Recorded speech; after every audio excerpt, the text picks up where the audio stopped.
kita hari ini, yang akan mendampingi diskusi kita hari ini adalah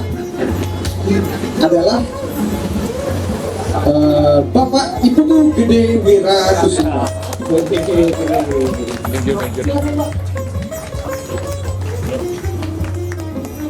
Dan dengan segala hormat saya serahkan mic-nya, Pak.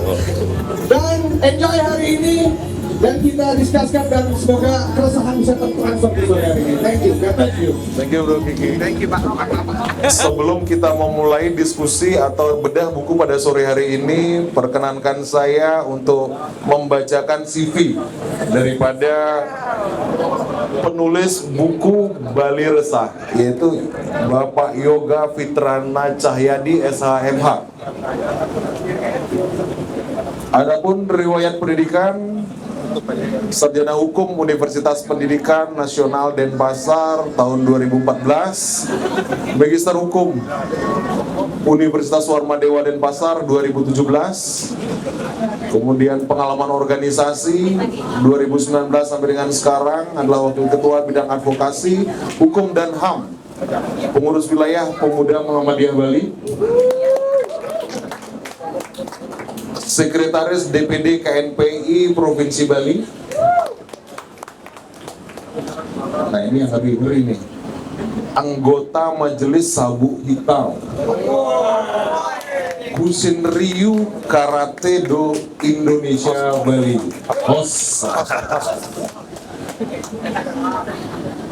Kemudian profesi beliau pada saat ini adalah advokat sebagai junior lawyer di BMN Law Office Denpasar, dan sekarang beliau juga aktif di senior lawyer atau pendiri dari Setia Karya Justisia Law Office Denpasar Bali. Ini beliau khusus terkait dengan menangani permasalahan hukum, kayak hukum pidana, hukum perdata, korporasi dan bisnis. Nah di sini kok tidak dituangkan untuk kasus perceraian, biasanya yang paling banyak didiskusikan. Mungkin untuk mempersingkat waktu, kita panggil penulis kita Bapak Yoga Fitrana Cahyadi untuk tampil ke depan. Kasih aplaus dulu teman-teman semua.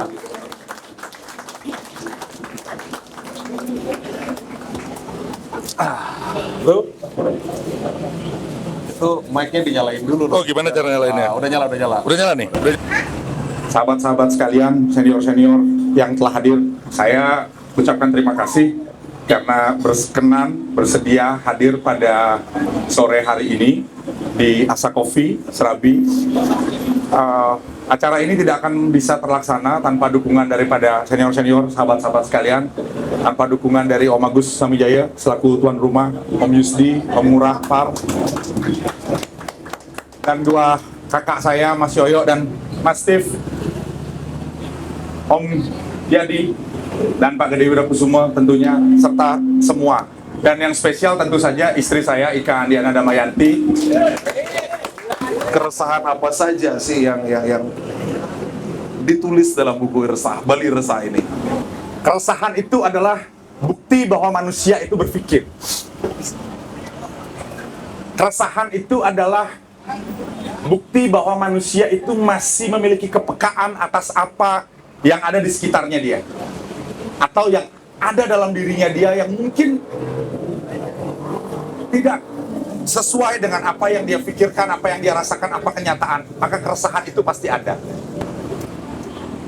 Dari lihat sampul ini sebenarnya kita juga mikir nih sebenarnya, bro.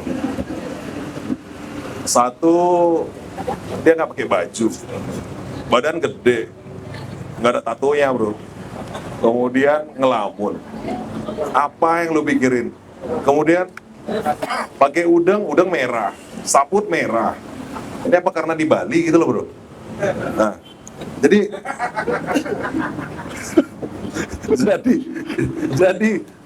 keresahan apa yang ingin lu angkat dari sampul buku Bali Resah ini? Kita mulai dari sampul ya, bro. Oke.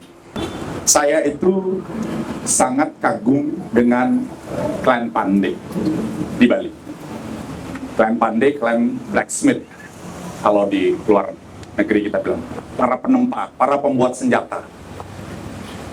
Mereka nggak hanya buat senjata, dalam kisah mereka juga membangun peradaban, mereka membangun arsitektur, mereka membangun berbagai macam hal yang kita kenal hari ini di Bali. cara saya mengagumi Clan Pandey, menghormati Clan Pandey adalah dengan berusaha memesan keris dengan empu.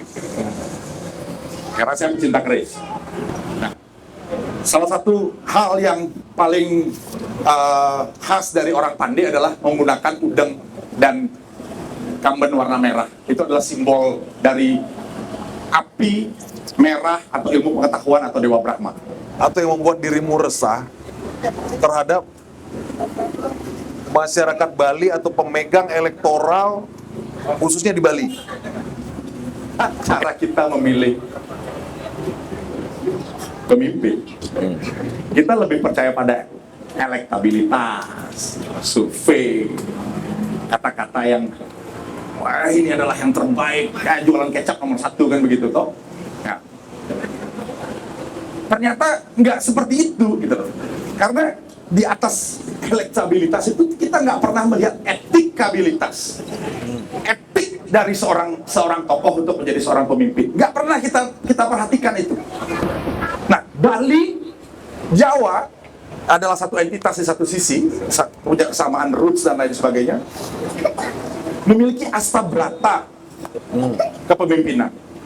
Poin-poin itu bisa dibaca dalam buku detail 8 kriteria pemimpin. Bukan hasil survei. Kita nggak sadar, kita terlalu terbuai dengan, kita nggak rasional untuk memilih itu.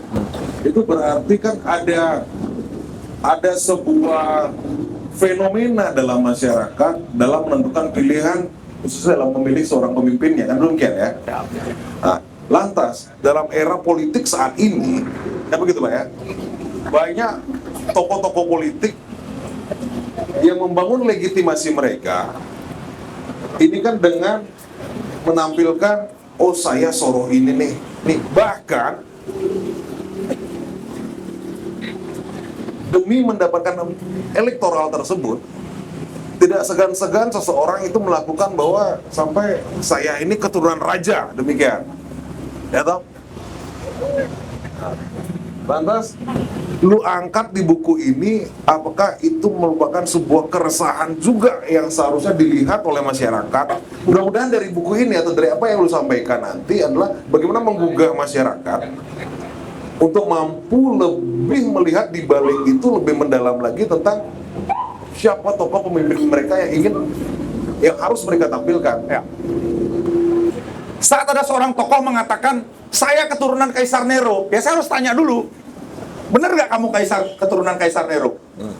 Saya keturunan Firaun. Kita harus uji dulu, benar nggak kamu bisa bikin piramid gitu ya kan? Kan kita harus uji aja gitu loh. Apa namanya, Kebenaran klaim yang dia bilang. Ya. Kalau dia ngomong sama komunitasnya aja untuk jadi ketua STT gitu kan, nggak apa-apa, karena internal gitu loh. Nggak apa-apa, karena ketua STT kan wilayah tertentu, Banjar, ketua Karang Taruna, nggak apa-apa. Tapi kalau mau jadi gubernur DPR RI, maka kita harus uji, pantaskah seseorang itu dengan klaim yang dia katakan, dia mampu untuk menjadi pemimpin. Kita bicara keegalitarian. Jangan klaim itu digunakan untuk menekan orang. Bahwa saya satu-satunya orang yang berhak untuk menjadi pemimpin di negeri ini karena saya keturunannya A, B, C, D, dan E. Bukan. Tapi seorang itu menjadi pemimpin karena, yang pertama saya katakan, karena etik yang dia miliki. Karena dia memang benar-benar melakukan pengabdian, melakukan benar-benar usaha-usaha yang sungguh dan penuh untuk kepentingan rakyat. Itu yang kita harus pikirkan. Saya lompat sedikit nih tentang totohan robot trading. Jadi kalau bicara tentang judi di Bali ini, masyarakat Bali ini punya berbagai kegiatan, contohnya misal seperti sabung ayam atau tajan, kemudian menceki, nah main spirit tadi kan ya. Nah, kegiatan-kegiatan seperti itu ini kan biasanya dilakukan, misalnya menceki masih spirit begitu saat ada upacara adat atau mengkebagan. Kemudian kalau tajen itu ada taburah. Namun di luar itu ada juga yang aktivitasnya dilakukan menjadi rutinitas setiap hari kan begitu kan? Judi ini kalau dia terkait masalah tabora, meceki dan lain sebagainya, itu kan masalah ngibur, Pak. Ya. Itu enggak persoalan. Totohan robot trading itu saya mau melihat bagaimana Bali salah satu tempat di mana korban robot trading terbesar di Indonesia kemarin. Berdalih bahwa itu investasi. Membenarkan, mengafirmasi diri, memaksa mengafirmasi diri, mengatakan itu investasi. Itu judi, Pak. Judi ada menang, ada kalah. Nah, bedanya sama taborak, sama ceki, sama kocok meong dan lain sebagainya itu, Pak. Itu jelas kita main, kita tahu tangan kita memang mainkan itu barang. Robot trading kita nggak tahu yang mainkan siapa, Bos. Tapi wah ini investasi nih. Tapi kita yakin banget dengan robot trading ini kita bakal kaya gitu loh. Padahal jelas itu judi. Judi ada kalah, ada menang. Nah, sedikit lagi, Pak. Nah, dasar pikirnya apa? Rakus. Baru megang buku aja udah langsung resah luar biasa gitu sih. Sehingga ketika diminta untuk menjadi moderator, tulis keresahan itu panjang sekali gitu. Nah, supaya tidak saya saja yang diajak mendiskusikan keresahan ini berdua. Kalau keresahan kita berdua ini tidak hanya di ruangan ini saja yang bisa kita bahas, Pak. Banyak ruang-ruang lain yang kita bisa bahas berdua, Pak. Ruang-ruang sofa, Pak. Ruang-ruang lain lah yang tidak bisa. Yang senyum-senyum paham lah. Untuk itu saya akan coba untuk lempar kepada rekan-rekan yang sudah hadir pada sore hari ini untuk memberikan pertanyaan-pertanyaan atau menyampaikan keresahannya, kemudian keresahan apa sih yang ingin ditularkan oleh Bro Yoga ini kepada masyarakat, rekan-rekan sekalian. Semuanya ada di sini. Lebih baik di sini. Doa kita sendiri. Segala nikmat dan anugerah yang kuasa. Semuanya ada di sini.